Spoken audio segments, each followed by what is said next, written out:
This is Head Bustin' Boxing, and we are back in the house. And this weekend, I believe it was Friday, we got news dropping.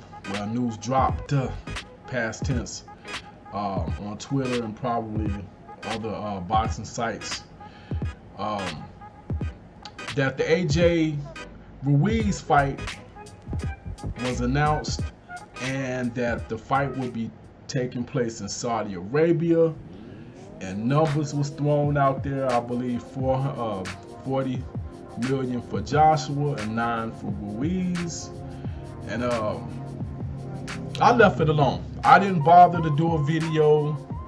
I didn't bother to post up any articles, anything, because I'm in a bunch of boxing groups. Also, I didn't even entertain it. And the reason why I didn't entertain it is because it was announced by Eddie Hearn. And I'll be honest with you, to a certain degree, I like Eddie Hearn because to me, he's a funny guy. He entertains me. And out of all of the promoters, he's the one guy that you get that from. I mean, ain't no telling what Eddie will say. Most promoters are, for the most part, quiet. I mean, you get an interview here and there and then, every now and then, but for the most part, they keep their mouth closed, except maybe a Barber and Frank going, somebody like that. But anyway, Eddie will say anything. So at this point, I don't know what to believe. Now let's go back about a month or two ago when Dillian White was calling out Tyson Fury. And this is why I don't believe much of what Eddie says. Dillian was chasing Fury to get him in the ring, and Tyson Fury said, look, I ain't fighting that bum. Only way I'll fight him, like, forget an interim title, I'll fight him if the WBC puts up the diamond belt. I'll fight him then. And so, according to Eddie Hearn, just like a couple days later, Eddie Hearn come out and said, well, the WBC said they'll put up the diamond belt, and we'll wait to see what Fury has to say. Then like a day after that, you hear Eddie Hearn come out and say that Tyson Fury has accepted. So, now you got people, including myself, who are posting videos, doing articles, making posts, saying that the fight is on, Fury versus White. And it did not happen. Matter of fact, not only did it not happen, Tyson Fury came out a day or two later and said, I never agreed to that. Eddie Hearn is a liar. I'm paraphrasing, but that's basically what he said. And I'll be honest with you, I don't believe nothing Eddie Hearn has to say. I'm not even sure, and I know most people like Doc, you tripping. You must be popping some meds or something.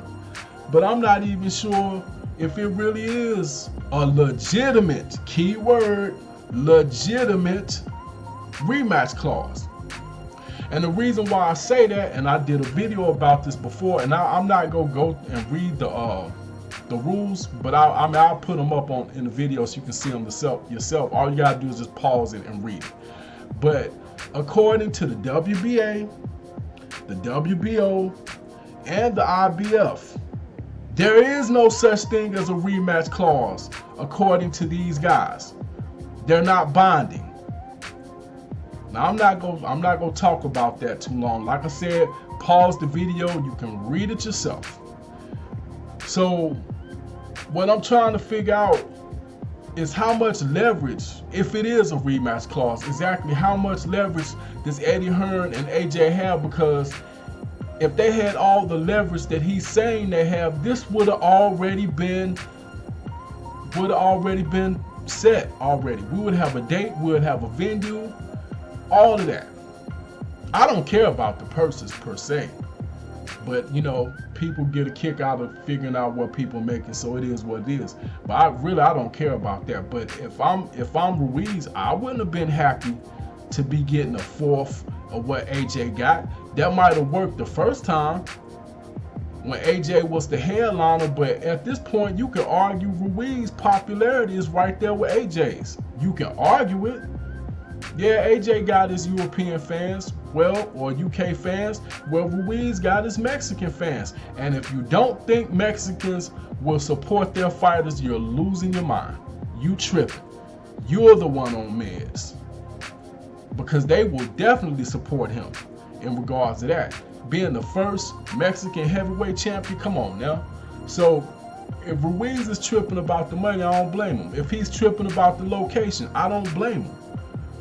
But once again, I would have to question how valid is this rematch clause based off. Now, like I said, I don't know what they had on the contract, but I'm telling you, read what I put on the screen. Based off of the WBO, the IBF, and the WBA, they don't care about no rematch clause. What they care about is mandatories. And here's the reason why I keep bringing this stuff up. Because the longer this drag out, the worse it's going to be for somebody. If they do fight, the winner is going to have to make a quick turnaround and fight somebody either for the IBF or the WBO mandatory spot. Well, coming out of the mandatory spot. And I believe the IBF is going to be the one that's really go exploit that. I believe they'll be the first one to do it. I believe the WBO will lay back a little bit. But you already have Bob Arum and Pulev calling for that. And Bob Arum is pointing out that it is a rule. I think it's 5A1 for the IBF. They don't care about, oh, I'm sorry, the other one is 3B, I believe, 3A and B, I believe. You'll see it on the screen. Forgive me if I say the wrong number. But the IBF don't play that. They will snatch a belt from you. You see what they just did to Canelo. You see what they did to Triple G last year. They will snatch your belt if you don't fight the mandatory. And that is Pulev as of right now. Yes, he just got back off suspension, and he wants his fight. And like I said, if they keep dragging this out, it's going to come to a point where don't be surprised if the IBF step in and be like, look, you've had months to get this reconciled, you know, to make this deal, and it hasn't been done yet. We're ordering a mandatory fight. Don't be surprised if that happens. But like I said, I don't trust anything Eddie Hearn has to say. Heck, he lied when he said Devin Haney was going to be fighting for the 135 title against Luke Campbell. That didn't happen. I mean, I could think of others if I really tried. But what's the point? We know Eddie likes to lie. It's entertaining for me at this point. But anyway, that's pretty much all I got. Like I said, I didn't jump into the hoop. I didn't jump into the pool, whatever, with everybody else. When they heard these news, I sat back on the sideline and fell back. I wanted to see what Andy Ruiz had to say. I wanted to hear what his representatives had to say. And nobody signed off on that, supposedly. At this point, I don't know what to think. You here in New York, you here in Vegas, you here in LA, you here in UK, you here in Catliff or whatever it's called. You here in Saudi Arabia now, which makes no sense whatsoever, because at the end of the day, if they fight in Saudi Arabia, that's gonna make it hard for American fans to watch the fight. And you can justify that in the UK at least, because that's one of the markets that the fight is calling for. Well, one of the markets calling for the fight.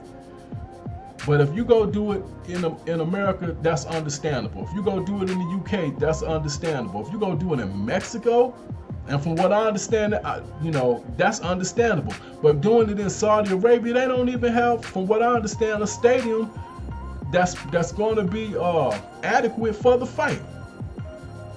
If you look at the stuff they be throwing on, like that Amir Khan fight they had, man, that's a small arena. Man, come on, man. But anyway, that's, like I said, that's pretty much all I got. This is Hell Bustin' Boxing Fight Doctor. Hit me up in the comment section. Let me know, do you even think at this point the fight is going to take place?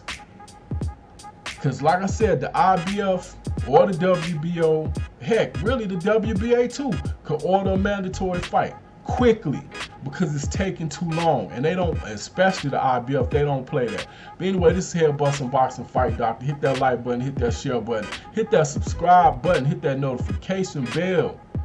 This is Hell Bustin' Boxing's own Fight Doctor. I am out.